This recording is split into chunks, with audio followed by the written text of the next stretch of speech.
Senhor Presidente, senhores membros do Governo, senhoras e senhores deputados. O país vive numa situação de saúde pública inimaginável há 6 meses atrás, com fortes consequências económicas e sociais. Recessão a registar um valor recorde, desemprego a subir, desespero a entrar em muitos lares portugueses. É neste contexto que os portugueses e, aparentemente, o próprio Primeiro-Ministro são surpreendidos com uma decisão do Ministério das Finanças. O Dr. Mário Centeno, do alto da sua tradicional arrogância, decide transferir 850 milhões de euros para o Fundo de Resolução destinado ao novo banco, sem dar qualquer explicação ao país, num comportamento inaceitável em democracia.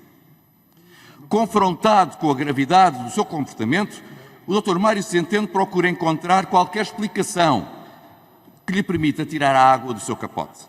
Afinal, a responsabilidade pela transferência dos 850 milhões podem ser, sabe Deus, do Dom Afonso Henriques, que constituiu o reino português, dos governos e dos deputados que permitiram instituições financeiras privadas, do Dr. Ricardo Salgado pela gestão que fez do BES, do governo que precedeu à resolução do banco para salvaguardar a sustentabilidade do sistema financeiro, da Assembleia da República, que através de uma comissão de inquérito analisou a resolução e aprovou um relatório sem identificar este problema, com os votos do próprio PS e do hoje Ministro Pedro Nuno Santos.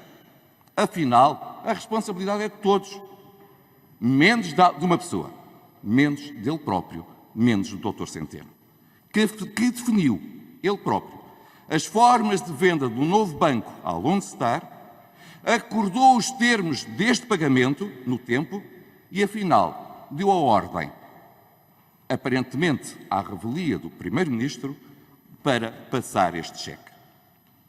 Senhor Presidente, senhoras e senhores deputados, é verdade que estão definidas as condições, os pressupostos, as circunstâncias em que estas transferências devem ser feitas. Mas também é verdade que, quando os valores apresentados atingem este montante, o Governo deveria proceder a uma auditoria, a uma análise, a um estudo, em vez de pagar de cruz.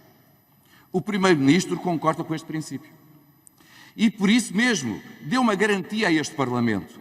A auditoria que está em curso, e até haver resultados dessa auditoria, não haverá qualquer reforço do empréstimo do Estado ao Fundo de Resolução para esse fim. A seguir, o Primeiro-Ministro é desautorizado pelo Ministro das Finanças e fica em silêncio. Pergunta-se até quando? O Presidente da República concorda com este princípio, porque diz: há uma auditoria que deveria estar concluída em maio deste ano. E para os portugueses não é indiferente cumprir os compromissos com o conhecimento do que se passou ou cumprir os compromissos e só mais tarde vir a saber o que se passou. Mas, para o Dr. Centeno, que nada disso faz sentido. Ele pensa de forma diferente do Primeiro-Ministro e do Presidente da República. E logo decidiu entregar 850 milhões de euros ao novo banco, sem esperar pelo resultado dessa auditoria. E mais, sem sequer avisar o Primeiro-Ministro que o iria fazer, levando o Primeiro-Ministro a enganar a Assembleia da República, os portugueses e a apresentar um pedido de desculpas. E assim, tem que se fazer a pergunta: o Primeiro-Ministro exerce a sua autoridade no Governo deste modo? Estranho país em que vivemos. Senhor Presidente, senhoras e senhores deputados, este é o Ministro das Finanças que não manifesta qualquer constrangimento com a sua decisão, que afirma não ter de pedir desculpas ao Primeiro-Ministro por o ter enganado. E a seguir, o Primeiro-Ministro ouve e cala-se. Estranho país aquele em que vivemos. Este é o mesmo Ministro das Finanças que não sente nenhuma iniquidade em deixar acumular milhões de dívidas em atraso às empresas fornecedoras do Estado, mesmo numa situação de aflição para essas empresas, que atrasa a devolução do IRS que é devido às famílias, mesmo numa situação social crítica, mas não sente nenhuma iniquidade a seguir pagar a tempo e horas ao novo banco. Inaceitável.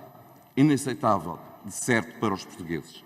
Não é inaceitável para o Dr. Centeno. Razão tinha o PSD quando fez aprovar no Orçamento do Estado, para este ano, uma norma limitadora e escrutinadora destas transferências financeiras. Mas pelo aquilo que vimos, temos de ir mais longe. Temos de ser mais certeiros para prevenir a arrogância do Ministro das Finanças, já que o Primeiro-Ministro não o consegue controlar.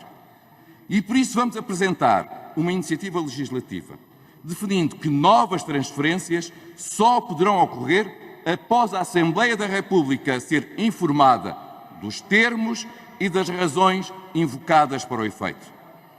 Isto, senhoras e senhores deputados, porque nos tempos que já vivemos... Peço-lhe para concluir, Sr. Deputado, faz favor. Muito obrigado, Sr. Presidente, vou concluir. Isto porque nos tempos que já vivemos e naqueles que iremos viver, a coesão da sociedade é um valor essencial. Filha da confiança que só a verdade e a seriedade na governação podem instilar. Disse. Muito obrigado.